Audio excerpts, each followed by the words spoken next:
నమస్తే welcome to V digital news ముందుగా headlines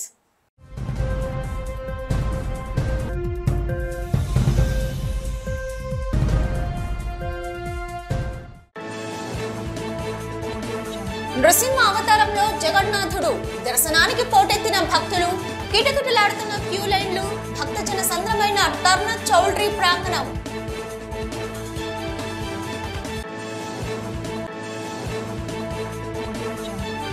కొత్త ఆవిష్కరణలకు నాంది పలికి విశాఖ మెడ్టెక్ ను గ్లోబల్ హబ్ గా మార్చాలని పిలుపునిచ్చిన సీఎం చంద్రబాబు నాయుడు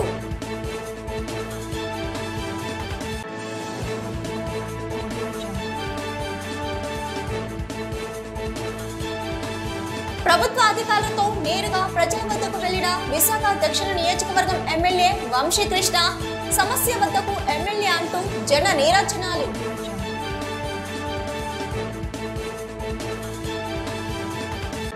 సీఎం చంద్రబాబు ఉత్తరాంధ్ర పర్యటనపై తీవ్ర స్థాయిలో విరుచుకుపడ్డ మాజీ మంత్రి గుడివాడ అమర్నాథ్ ఉత్తరాంధ్రపై చంద్రబాబుది సవితి తల్లి ప్రేమని ఉద్బోధ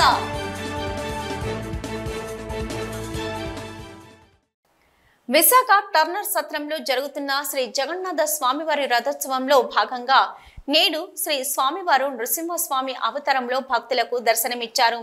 శ్రీ శ్రీ శ్రీ వరహాలక్ష్మి నరసింహస్వామి వారి దేవస్థానం తరపున ఈవో శ్రీనివాసమూర్తి దంపతులు శ్రీ నృసింహస్వామి అవతారంలో ఉన్న శ్రీ జగన్నాథ స్వామి వారికి పట్టు వస్త్రాలు సమర్పించారు. ఉదయం నుంచి శ్రీ స్వామి వారికి విశేష అర్చనలు, సహస్ర నామార్చనలు, ప్రత్యేక పూజలు జరిగాయి. సింహాచలం దేవస్థానం తరపున ఆలయ ఈవో శ్రీనివాసమూర్తి, ప్రధాన అర్చకులు రమణమూర్తి, ఆలయ సహాయ కార్యనిర్వహణ అధికారి ఆనంద్ కుమార్, పర్యవేక్షకులు నాదస్వర వేద మంత్రాలతో నృసింహస్వామి అవతారం గల జగన్నాథ స్వామి వారికి పట్టు వస్త్రాలు సమర్పించారు.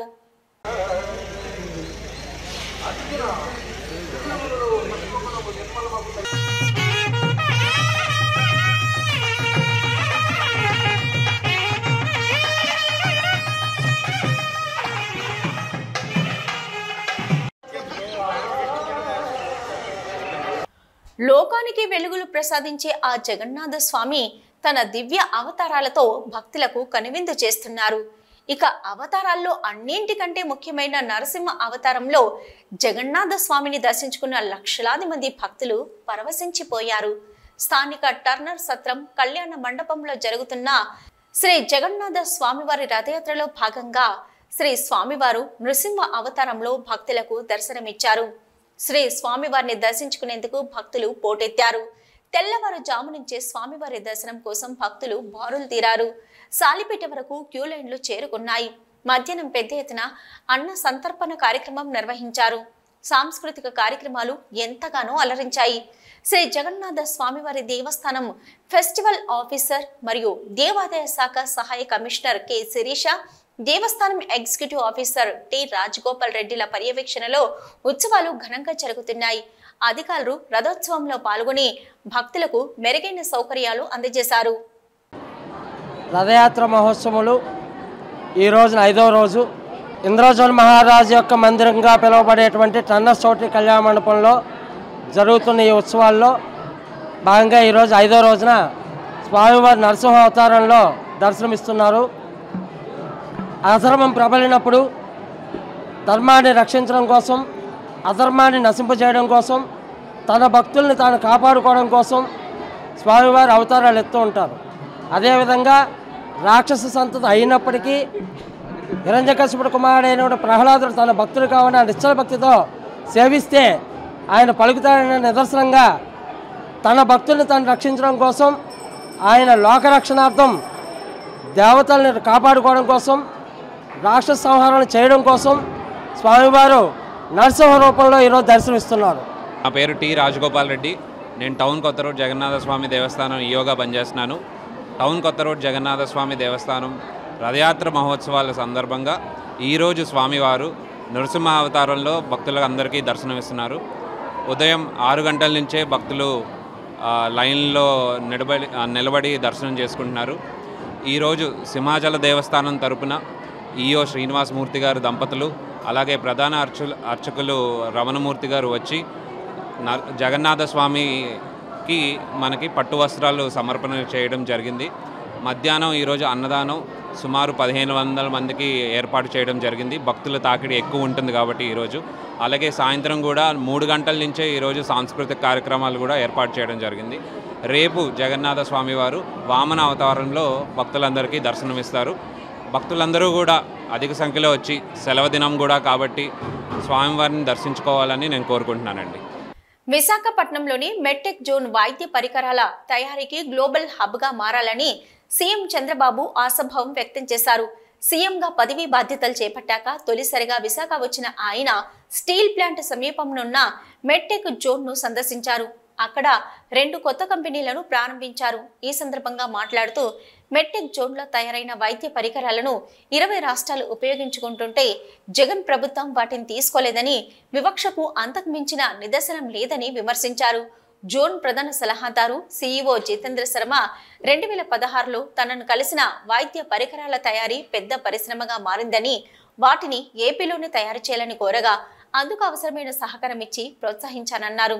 ఇక పెద్దగంట్యాడ మండలంలోని 275 ఎకరాలు కేటాయించగా అందులో 140 పరిశ్రమలు ఏర్పాటు చేసి 6000 మందికి ఉపాధి కల్పించి ఏడాదికి 10,000 కోట్ల రూపాయల turnover సాధిస్తుందన్నారు.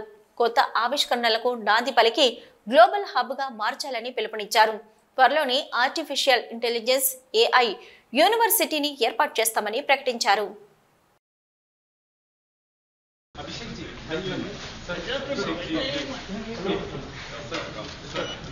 Abhishek ji, they have come all the way from Chandigarh to operate very nice. Very good, we are all very happy. Very nice.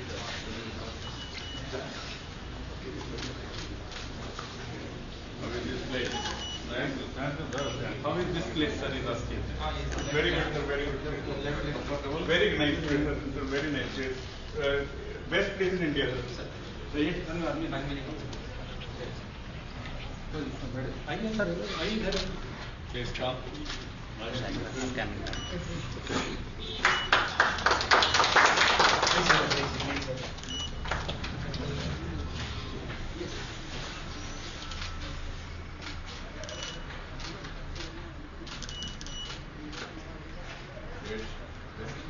Level 7.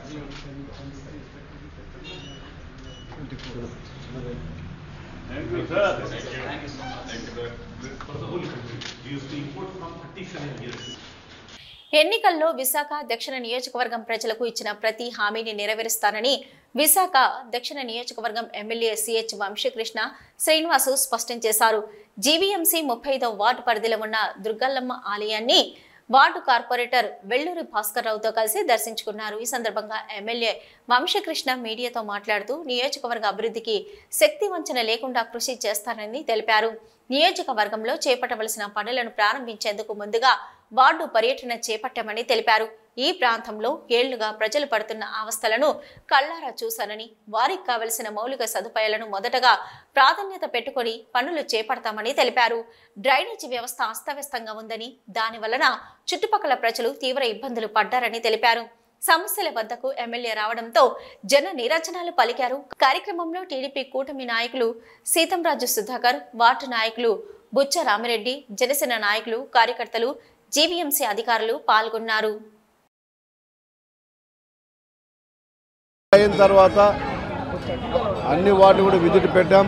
మొట్టమొదటిగా 35వ వార్డులో ఇవాళ నేను సుధాకర్ గారు, స్థానిక కార్పొరేటర్ వెల్లూరి భాస్కరరావు గారు, జనసేన నాయకులు, వార్డు ప్రెసిడెంట్లు, టీడీపీ నాయకులు అందరం కూడా ఇవాళ ఏవైతే ఎలక్షన్ ముందు మేము హామీలు ఇచ్చామో, ఎక్కడైతే మేము ఇవాళ ప్రజలను కలవాలనుకున్నామో ఆ ప్లేస్లను కూడా విజిట్ చేసి ఇచ్చిన ప్రతి హామీని కూడా నెరవేర్చడానికి ఇవాళ నాంది పలికాం. నిన్నే పెద్దలు చంద్రబాబు నాయుడు గారు ఆధ్వర్యంలో రివ్యూ మీటింగ్ కూడా జరిగింది. ఆ మీటింగ్లో కూడా మేము ఇవన్నీ డిస్కస్ చేశాం. ఇచ్చిన ప్రతి మాటని ప్రపంచ పటంలో విశాఖపట్నం అత్యంత పరిశుభ్రమైన నగరంగా, ఒక ప్రసిద్ధిగాంచిన నగరంగా చేయాలి. మీరందరూ కూడా ఎదిగే కొద్దీ ఒదిగి ఉండి ప్రజలకు ఏవైతే హామీలు ఇచ్చారో ప్రతి ఒక్కటి కూడా నెరవేర్చే విధంగా ముందుకెళ్లాలని చెప్పేసి ఆయన కూడా మాకు సూచించడం జరిగింది. మరి ఈరోజు అందులో భాగంగా మేము వేళ అన్ని వార్డుల్లో కూడా ఉదయం ఒక వార్డు, సాయంత్రం ఒక వార్డు, ప్రతి వార్డులో కూడా తిరిగి ఇచ్చిన ప్రతి హామీని కూడా నెరవేరుస్తాం. ఈ కార్యక్రమంలో వార్డులో పాటు జడ్జి గారు అలాగే స్థానిక అందరూ కూడా పాల్గొని ఇక్కడ ఉన్న ప్రతి సమస్యను కూడా నెరవేర్చడానికి మేము కృషి చేస్తాం. ఒక ప్రణాళిక మేము ప్లేస్ కోసం చెక్ చేస్తూ ఉన్నాం. ఈ ప్రాంతం చాలా బిజినెస్ ప్రాంతం, అత్యంత పురాతనమైన నగరం ఇది. సో ఈ ప్రాంతంలో ఎక్కడ కూడా ఖాళీ ప్లేస్ లేదు. మెయిన్ దానికోసం అన్వేషిస్తున్నాం. ఎక్కడ ఖాళీ ప్లేస్ దొరికినట్టు పోర్టు వాళ్ళు కానీ ఎక్కడ దొరికినా కూడా దాని లీజుకి కానీ లేదా ఏదో రంగం తీసుకొని ఒక మంచి రైతు బజార్ పెట్టడానికి మా ప్రయత్నం మేము చేస్తాం. అంటే నేను కొన్ని మార్కెట్స్లో మనకి ఈ ప్రాంతంలో ఇవ్వడం జరిగింది.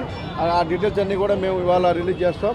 కొన్ని ఏరియాల్లో ఏదైతే గవర్నమెంట్ ఇస్తుందో పప్పులు కానీ ఏవైతే ఎన్ని ఇస్తున్నాయో అవన్నీ కూడా కొన్ని ప్లేసుల్లో మా ఇక్కడ రైతు బజార్ లేదు కానీ కొన్ని ప్లేసుల్లో అందిస్తాం. మేజర్ ప్రయారిటీగా ఫస్ట్ ఇక్కడ డ్రైనేజీ వ్యవస్థ కానీ రోడ్లు కానీ అలాగే మేజర్గా మురికివాడల అభివృద్ధి అలాగే ఇల్లు లేని వారికి ఇల్లు ఇవ్వడం ప్రతి ఒక్కటి ఇచ్చి ఏ ప్రాంతంలో ఏ హామీ ఇచ్చామో ఆ ప్రాంతానికి వెళ్ళి సందర్శించి దాని ప్రాసెస్లో పెట్టడమే లక్ష్యంగా పనిచేస్తాం. 35వ వార్డు ఈరోజు అంటే ఉత్తరాంధ్రకే పేరు ప్రసిద్ధిగాంచిన అమ్మవారు శ్రీ శ్రీ శ్రీ దుర్గాలమ్మ అమ్మవారు. ఎక్కడి నుంచి ఎవరు ఏం కోరుకున్నా సరే అమ్మవారు వాళ్ళ కోరిక తీర్చే విధంగా అంత పవర్ఫుల్ అమ్మవారు. అలాగే ఈవేళ విశాఖ దక్షిణ నియోజకవర్గంలో అంధకారం అధికారం మారింది, అంధకారం పోవాలనే ఉద్దేశంతో మా స్థానిక ఎమ్మెల్యే శ్రీ ఉమ్మడి కూటమి ఎమ్మెల్యే శ్రీ వంశీకృష్ణ గారు కానివ్వండి, అలాగే మన TDP Telugu Desam party south incharge Shri Sitaram Sudhakar గారు కానివ్వండి, అంధకారంలో ఉన్న ఈ దక్షిణ నియోజకవర్గానికి వెలుగునివ్వాలనే ఉద్దేశంతో ఈరోజు గొప్పగా వార్డు పర్యటన, వార్డు సమస్యలతో పోరాటం చేయడం కోసం, ఆ సమస్యలకు సమాధానం చెప్పడం కోసం, ఆ సమస్యల పరిష్కారం చేయడం కోసం ఇవాళ వార్డు పర్యటన ఇక్కడ అమ్మవారికి దండం పెట్టి ఇవాళ నిర్వహించడం జరుగుతుంది. కార్యక్రమానికి ఇచ్చేసిన ప్రతి ఒక్కరికి కూడా పేరు పేరు ధన్యవాదాలు తెలియజేసుకుంటూ రాబోయే రోజులు ఈ సమస్యలన్నింటినీ కూడా పరిష్కారం చూపుతామని చెప్పేసి ఇవాళ అన్నగారి ముందు నేను ప్రతిజ్ఞ చేస్తూ మీకు అందరికీ కూడా మీ ద్వారా తెలియజేస్తాను. రాష్ట్ర ప్రజలు టీడీపీ కూటమి ప్రభుత్వంపై పెట్టుకున్న ఆశలు నెరవేర్చేందుకు వీలుగా పాలన పరుగులు తీయాలని ముఖ్యమంత్రి చంద్రబాబు అన్నారు. పాలనలో వేగం ఉంటుందని ఇప్పటికే ప్రకటించానని, అందుకు తగిన విధంగా అధికారులు పనిచేయాలని సూచించారు. విశాఖపట్నం ఎయిర్పోర్ట్లో విశాఖపట్నం, అనకాపల్లి జిల్లాల ఎంపీలు, ఎమ్మెల్యేలు, ఎమ్మెల్సీలు అధికారులతో ఆయన సమీక్ష సమావేశం నిర్వహించారు. మా ప్రభుత్వం పొలిటికల్ గవర్నెన్స్ తప్ప బ్యూరోక్రాటిక్ గవర్నెన్స్ కాదని, ప్రజాప్రతినిధులు ప్రజల సూచనలు సలహాలకు ప్రాధాన్యం ఉంటుందని స్పష్టం చేశారు. ముఖ్యమంత్రిని సంతోషపరిచేలా వ్యవహరించవద్దు, ప్రజలకు మేలు చేసేలా పనిచేయాలని అధికారులకు హితవు పలికారు. సామాన్యంగా పాలన చేసే ప్రభుత్వమని, సమర్థ పాలన మా విధానమని కుండ బద్దలు కొట్టారు. నిబంధనలకు లోబడి పాలన ఉంటుందని, అధికారులు అదే తీరులో పనిచేయాలని, వైసీపీ ప్రభుత్వంలో అనేక విధ్వంసాలు సృష్టించి ప్రజలను, ప్రత్యర్థి పార్టీల నేతలను ఇబ్బంది పెట్టినా వారిపై ప్రతీకారం తీర్చుకోవడం మా విధానం కాదు. అభివృద్ధే ఏకైక ఎజెండాగా పనిచేస్తామని తేల్చి చెప్పారు. నెంబర్ 1. నెంబర్ 2, 5 హైవేస్ ఉన్నాయి. ఆ హైవేస్ లో కూడా కొద్దిగా ఎక్కడికక్కడ అక్కడుండే సమస్యలు, state roads, national highway road, state highways widening చేయడం, నేషనల్ హైవే చేయడం, అవసరమైతే ఒకటి ఫ్లైఓవర్స్, నేషనల్ హైవే కూడా వాళ్ళ బడ్జెట్ ముందుకు వచ్చారు. అది కూడా మీరు ఫాలో అప్ చేసుకోండి, అది చేయాలి. మూడోది ఇక్కడి నుంచి భీమిలి వరకు బీచ్ రోడ్ 50 కిలోమీటర్లు, ఇది కూడా మనం పూర్తి చేయాలి. అది కూడా పూర్తి చేసుకుంటే ఎవ్రీ 5 కిలోమీటర్స్ 10 కిలోమీటర్స్ ఒక రోడ్డు తీసుకొని నేషనల్ హైవే కలిపేస్తే, అదే మరి బీచ్ రోడ్ అంతా కూడా ఈవినింగ్ లైఫ్ కోసం మనం ఏమేం చేయగలుగుతాం, ఎన్ని చేస్తే ఈవెంట్స్ అవన్నీ క్రియేట్ చేయగలిగితే కొంత నైట్ లైఫ్ ఉంటుంది, సోషల్ లైఫ్ ఉంటుంది, కొంతవరకు ఉపయోగపడితే అది కూడా మనం చేయాలి. అదే సమయంలో మెడ్టెక్ జోన్ చూశాను, కలెక్టర్ కూర్చొని పెట్టుకున్న మీ అనకాపల్లి జోన్ అనుకుంటారు. అది ఒక మంచి మీద ఓకే. ఉత్తరాంధ్రపై ఏపీ సీఎం నారా చంద్రబాబు నాయుడుది సవితి తల్లి ప్రేమ అని మాజీ మంత్రి గుడివాడ అమర్నాథ్ మండిపడ్డారు. ముఖ్యమంత్రిగా ఆయన ఏం చేస్తారో చెప్పకుండా వైసీపీని నిందించడానికి పరిమితమయ్యారని ఆగ్రహం వ్యక్తం చేశారు. చంద్రబాబుకున్న మార్కెటింగ్ స్కిల్స్ ప్రపంచంలో మరే రాజకీయ నాయకుడికి ఉండవంటూ మాజీ మంత్రి అమర్నాథ్ ఎద్దేవా చేశారు. భోగాపురం ఎయిర్పోర్టుకు ఉన్న భూ సమస్యలు సహా అన్నీ పరిష్కరించి వైసీపీ ప్రభుత్వం హయాంలో పనులు ప్రారంభమయ్యాయని, భోగాపురం ఎయిర్పోర్టు పనులు ప్రారంభించే నాటికి ప్రభుత్వం దగ్గర 377 ఎకరాల భూమి మాత్రమే ఉందని, పరిహారం కోర్టు కేసులు ఎదుర్కొని ముందుకు వెళ్లామని గుడివాడ అమర్నాథ్ పేర్కొన్నారు. ఇక ఈ ప్రభుత్వం ఉడత బెదిరింపులకు మా కార్యకర్తలు కూడా భయపడరని గుడివాడ అమర్నాథ్ అన్నారు. వైసీపీపై ఎన్ని కుట్రలు చేసినా భయపడేది లేదని తెలిపారు. ప్రజలకు మంచి చేయాలనే కోరిక ఉండాలి కానీ ఇలా ఇబ్బంది పెట్టొద్దని పేర్కొన్నారు. రాష్ట్ర అభివృద్ధి కోసం వైఎస్ జగన్మోహన్ రెడ్డి ఎనలేని కృషి చేశారని ఈ సందర్భంగా మాజీ మంత్రి అమర్నాథ్ చెప్పుకొచ్చారు. 5 సంవత్సరాల రాజకీయ జీవితంలో 4వసారి ముఖ్యమంత్రిగా బాధ్యతలు చేపట్టిన తర్వాత కూడా గతంలో ఏమీ చేయనటువంటి వ్యక్తి వచ్చి ఇప్పుడు మళ్ళీ ఈ ప్రాంత ప్రజల మీద సవత్తల్లి ప్రేమ చూపించేటువంటి ప్రయత్నం చేసినట్టుగా కనబడింది. సహజంగా ఏ ముఖ్యమంత్రి అయినా గతంలో పనిచేసినటువంటి సందర్భంలో చేపట్టినటువంటి కార్యక్రమాల గురించో లేదా ఈ ప్రాంతం మీద, ఎందుకంటే ఉమ్మడి రాష్ట్రానికి ఆయన 9 సంవత్సరాలు ముఖ్యమంత్రిగా, తర్వాత రాష్ట్ర విభజన జరిగిన తర్వాత మొట్టమొదటిసారిగా ఆయనకి రాష్ట్ర ప్రజలు అవకాశం ఇచ్చారు. ఆ 5 సంవత్సరాలు కూడా కేవలం ఒక ప్రాంతం మీద, ఒక ప్రాంతం గురించి, ఆ ప్రాంతంలో ఆయన చేపడుతున్నటువంటి, ఆయన పార్టీకి సంబంధించినటువంటి పెద్దలు చేపట్టినటువంటి కొన్ని కార్యక్రమాల గురించి తపన పడినటువంటి కార్యక్రమాలు మనం చూసాం. సరే, ఏదేమైనప్పటికీ వారు ముఖ్యమంత్రిగా తొలిసారి ఉత్తరాంధ్ర వచ్చినప్పుడు భవిష్యత్ కార్యక్రమాలు ఏంటి అనేటువంటివి చెప్పాల్సినటువంటి బాధ్యత, రానటువంటి కాలంలో ఈ ప్రాంతానికి ఏం చేస్తాం అనేటువంటిది చెప్పాల్సినటువంటి బాధ్యత సహజంగా ఉంటుంది. కాబట్టి అవన్నీ పక్కన పెట్టి ఇంకా జగన్మోహన్ రెడ్డి గారిని నిందించేటువంటి కార్యక్రమం, ఈ ప్రాంతానికి వైఎస్ఆర్ కాంగ్రెస్ పార్టీ ప్రభుత్వం గతంలో 5 సంవత్సరాలు ఏదో అన్యాయం చేసినట్టుగా వారు చిత్రీకరించేటువంటి ప్రయత్నం మనం చూసాం. ముఖ్యంగా అందులో Bhogapuram international airport, Bhogapuram international ఎయిర్పోర్ట్కి సంబంధించి 2019లో వైఎస్ఆర్ కాంగ్రెస్ పార్టీ అధికారంలోకి వచ్చేటువంటి సమయానికి 2200 ఎకరాలు ఏదైతే భోగాపురం ఇంటర్నేషనల్ ఎయిర్పోర్ట్కి సంబంధించి నిర్మాణం చేపట్టాలని చెప్పి నిర్ణయం తీసుకున్నామో, అందులో ఆ రోజు మేము అధికారంలోకి వచ్చినటువంటి సమయానికి ప్రభుత్వం చేతిలో ఉన్నటువంటిది కేవలం 377 ఎకరాలు. 377 ఎకరాలు మాత్రమే ఆ రోజు ప్రభుత్వం ఆధీనంలో, ఆ 2200 ఎకరాల్లో 377 ఎకరాలు మాత్రమే ప్రభుత్వం ఆధీనంలో ఉంది. దాదాపు మిగిలిన 1850, 1900 ఎకరాలు అసలు ప్రభుత్వం ఆధీనంలో లేదు, రైతుల ఆధీనంలోనే ఉంది. కానీ ఆ రోజు ప్రజల్ని మభ్యపెట్టడానికి 2019 ఫిబ్రవరి 14 ఒక శిలాఫలకం వేసేసి అప్పుడు కూడా ప్రజల్ని మభ్యపెట్టేటువంటి ప్రయత్నం చేశారు. సరే, తర్వాత ప్రజలు ఏ రకంగా నిర్ణయం తీసుకున్నారో మనం చూసాం. ఇప్పటికి కూడా ఆయన చేసినటువంటి కార్యక్రమంగానే దాన్ని చిత్రీకరించడం అనేటువంటిది చాలా ఆశ్చర్యానికి గురి చేస్తుంది. ఎందుకంటే గత సంవత్సరం మే 3వ తారీఖున అనుకుంటా భోగాపురం ఇంటర్నేషనల్ ఎయిర్పోర్ట్కి సంబంధించి ఆ రోజు రాష్ట్రానికి తలమానికంగా భోగాపురం ఎయిర్పోర్టు పనులు 2026 మార్చి నాటికి పూర్తి చేసి ప్రారంభించేందుకు కూటమి ప్రభుత్వం పూర్తి స్థాయిలో చర్యలు తీసుకుంటుందని తెలుగుదేశం పార్టీ రాష్ట్ర కార్యనిర్వాహక కార్యదర్శి, విశాఖ జిల్లా మాజీ అధ్యక్షులు దాడి రత్నాకర్ తెలిపారు. అనకాపల్లి స్థానిక DBR కార్యాలయంలో మీడియాతో మాట్లాడుతూ భోగాపురం ఎయిర్పోర్టును చంద్రబాబు ప్రభుత్వం మంజూరు చేస్తే తర్వాత వైఎస్ఆర్ ప్రభుత్వం పూర్తిగా విస్మరించిందన్నారు. GMR సంస్థ దీనిని పూర్తి చేసే బాధ్యత తీసుకుందన్నారు. ఎయిర్పోర్టుకు వెళ్లే దారిలో 12 జంక్షన్ల అభివృద్ధికి 1200 కోట్లు వ్యయమవుతుందన్నారు. గత వైసీపీ ప్రభుత్వం పూర్తిగా వదిలేసిన విశాఖ ఎయిర్పోర్టుకి మెట్రో ప్రాజెక్టుకు సంబంధించి కొత్త DPRను తయారు చేసేందుకు ముఖ్యమంత్రి చంద్రబాబు చర్యలు తీసుకున్నారని తెలిపారు. సింగపూర్ మాదిరిగా ఒకే పిల్లర్పై రోడ్డు, రైలు వంతెన నిర్మిస్తారన్నారు. విశాఖ బీచ్ రోడ్ను 560 కోట్లతో అభివృద్ధి చేస్తామని గత ప్రభుత్వ ముఖ్యమంత్రి జగన్ రెడ్డి చెప్పారన్నారు. దీనికి సంబంధించి శిలాఫలకం అక్కడే ఉందన్నారు.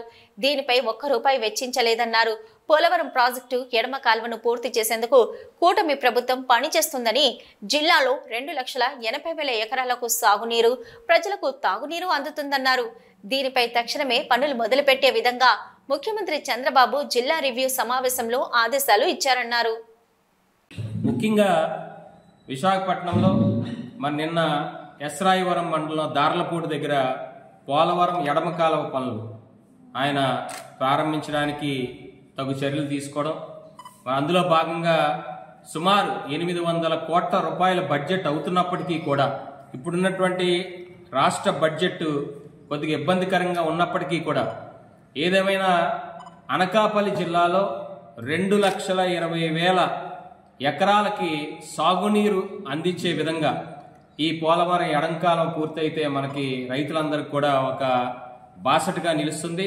మరి ఒక్క కాలం సాగునీరే కాకుండా తాగునీరు కూడా పూర్తి స్థాయిలో మనకున్నటువంటి ఇప్పటివరకు పడుతున్నటువంటి సమస్యలన్నింటినీ కూడా అధిగమించే విధంగా ఈ ఎడమకాల పనులు తప్పకుండా అనకాపల్లి జిల్లా రైతులకి ప్రజలకు కూడా ఉపయోగపడేటువంటిది.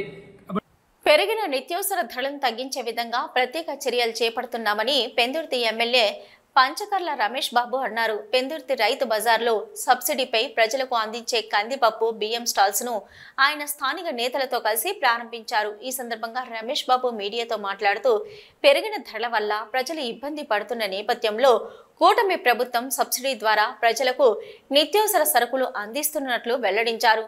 నాణ్యమైన సరుకులతో పాటు తూనికలలో ఎటువంటి అవకతవకలు జరగకుండా ప్రజలకు రైతు బజార్ల ద్వారా కందిపప్పు, బియ్యము సరఫరా చేస్తున్నామని చెప్పారు.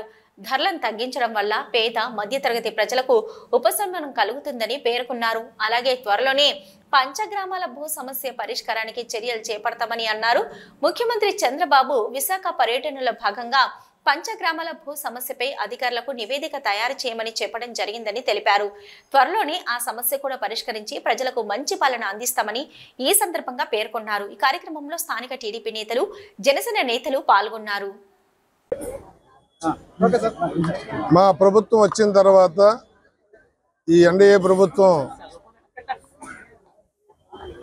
పెరిగిన నిత్యావసర వస్తువుల రేట్ల దృష్ట్యా ఒక నిర్ణయం తీసుకుని నిన్న రాష్ట్ర వ్యాప్తంగా కందిపప్పు కానీ, రైస్ కానీ, రైస్ కానీ తక్కువ ధరకి మార్కెట్ యార్డ్ ద్వారా సరఫరా చేయాలని చెప్పి ప్రభుత్వం ఒక నిర్ణయం తీసుకుని నిన్న ప్రారంభించడం జరిగింది. మంత్రులు కానీ, ఎమ్మెల్యేలు కానీ వారి నియోజకవర్గాల్లో నిన్న ప్రారంభించడం, నిన్న ముఖ్యమంత్రి గారు విశాఖ జిల్లా పర్యటన వల్ల మేము మా నియోజకవర్గంలో కూడా ఉండటం వల్ల ఆయన పర్యటన ఈరోజు ప్రారంభించడం జరిగింది. మరి కందిపప్పు కేజీ 120 రూపాయలకి, రైస్ 48 రూపాయలు, మామూలు రైస్ 49 రూపాయలు కేజీకి ఇవ్వటం. విశాఖ నగర అభివృద్ధి ధ్యేయంగా కృషి చేయడం జరుగుతుందని నగర మేయర్ గొలగాని హరి వెంకటకుమారి పేర్కొన్నారు.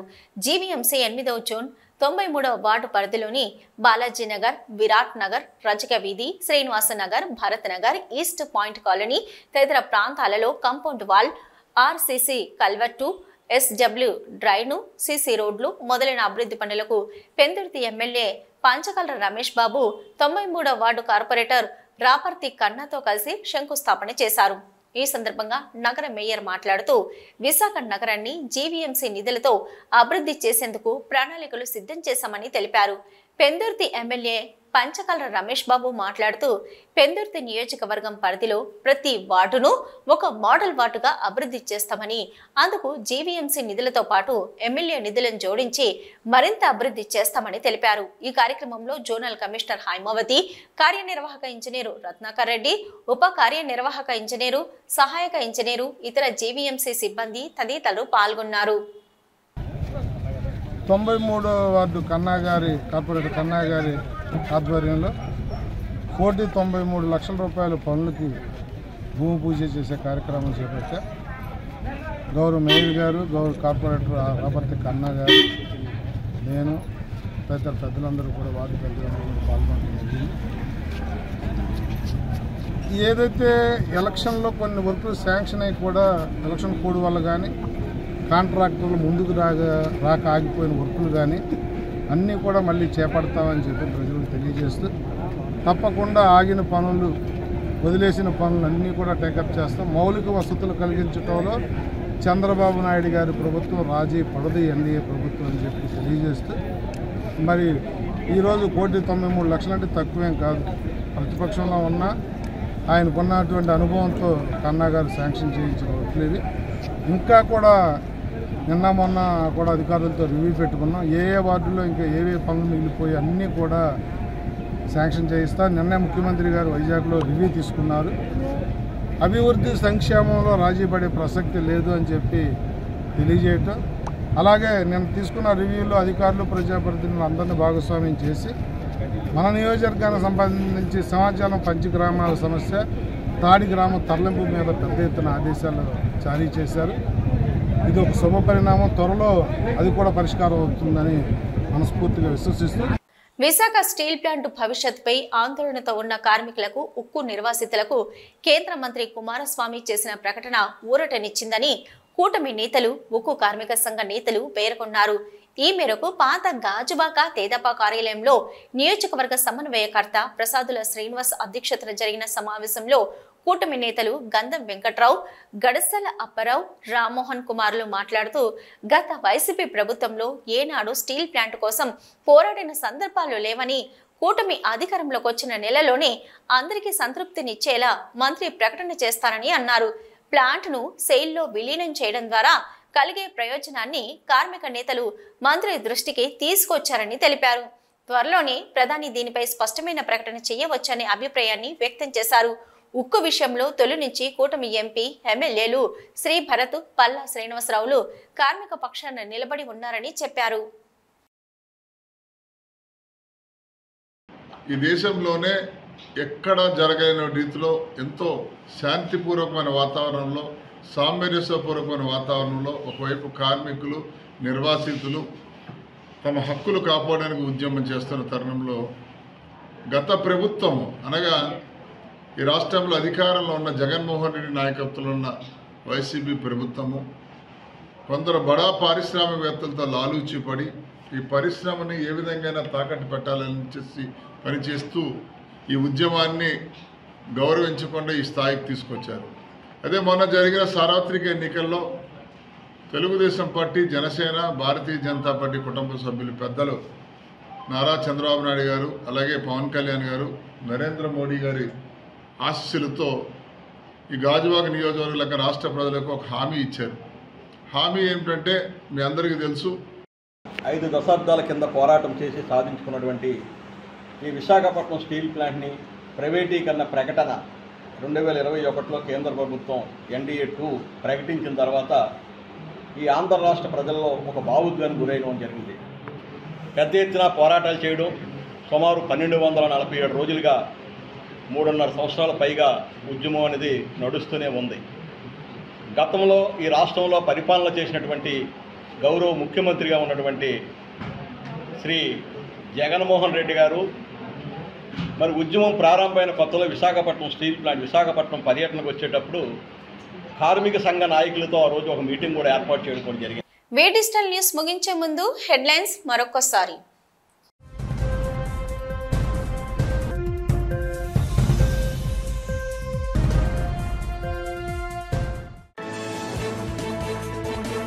నృసింహ అవతారంలో జగన్నాథుడు దర్శనానికి పోటెత్తిన భక్తులు, కిటకిటలాడుతున్న క్యూ లైన్లు, భక్తజన సంద్రమైన టర్న చౌల్ట్రీ ప్రాంగణం.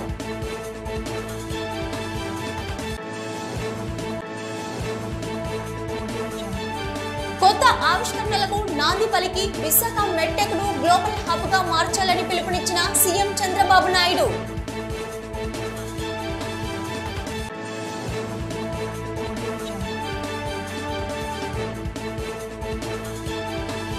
ప్రభుత్వ అధికారులతో నేరుగా ప్రజల వద్దకు వెళ్లిన విశాఖ దక్షిణ నియోజకవర్గం ఎమ్మెల్యే వంశీకృష్ణ, సమస్య వద్దకు ఎమ్మెల్యే అంటూ జన నీరాజనాలు.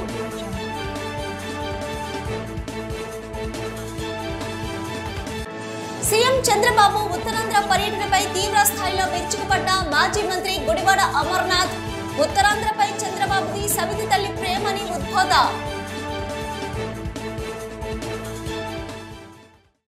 ఇవి ఇప్పటివరకున్న వీ డిజిటల్ న్యూస్. నమస్తే.